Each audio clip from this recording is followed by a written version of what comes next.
भाजपचा वरचष्मा पाहायला मिळाला। याच पार्श्वभूमीवर येणाऱ्या जिल्हा परिषद व पंचायत समिती निवडणुकात राष्ट्रवादी काँग्रेस पक्षाचे सर्व उमेदवार विजयी करण्यासाठी मकरंद आबा पाटील व कार्यकर्ते सज्ज झाल्याचे चित्र या मेळाव्यातून स्पष्ट झाले। या मेळाव्यास नितीन भरगुडे बापू, बकाजी खंडागळे आबा, शामराव गाढवे, दत्तानाना ढमाळ, तांबे अण्णा, वैभव धायगुडे, खेड सरपंच गणेश बापू धायगुडे, मनोज भाऊ पवार, उदयदादा कबुले, शिवाजी शेडके तसेच युवा नेते नितीन ओहाळे यांची प्रमुख उपस्थिती होती। मेळाव्यात युवा नेते नितीन ओहाळे यांनी शेकडो कार्यकर्त्यांसह सिंघम स्टाईल एंट्री करत उपस्थितांचे लक्ष वेधून घेतले।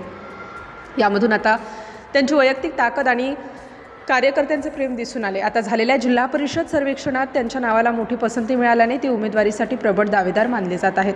पक्षाने उमेदवारी दिली नाही तर ते प्रामाणिक कार्यकर्त्यांच्या भूमिकेत काम करतील अशी अपेक्षा व्यक्त केली जात आहे। मात्र या निवडणुकीत नितीन ओहाळ टर्निंग पॉईंट ठरू शकतात हे निश्चित मानले जात आहे। राष्ट्रवादी काँग्रेससमोर भाजप हा प्रमुख विरोधक असून भाजपकडून ऋषिकेश आप्पा, शंकरराव गाढवे व बापूराव धायगुडे यांचे वर्चस्व दिसून येते। ग्रामविकास मंत्री जयकुमार गोरे यांचे पाठबळ असल्याने त्यांच्या माध्यमातून ऋषी आप्पा यांच्या माध्यमातून भरपूर विकासकामे झाल्याचे सांगितले जाते, त्यामुळे गटात त्यांचेही वजन वाढले आहे।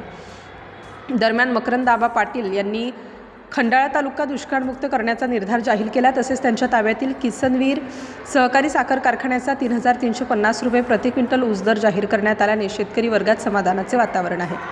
एकूणच एवढ्या विकास कामानंतर जनता मकरंद आबा पाटील यांच्या शिलेदारांना संधी देणार की भाजपच्या पारड्यात सत्ता टाकणार हे येणाऱ्या निवडणुकातून स्पष्ट होणार असून ही लढत चुरशीची ठरणार आहे।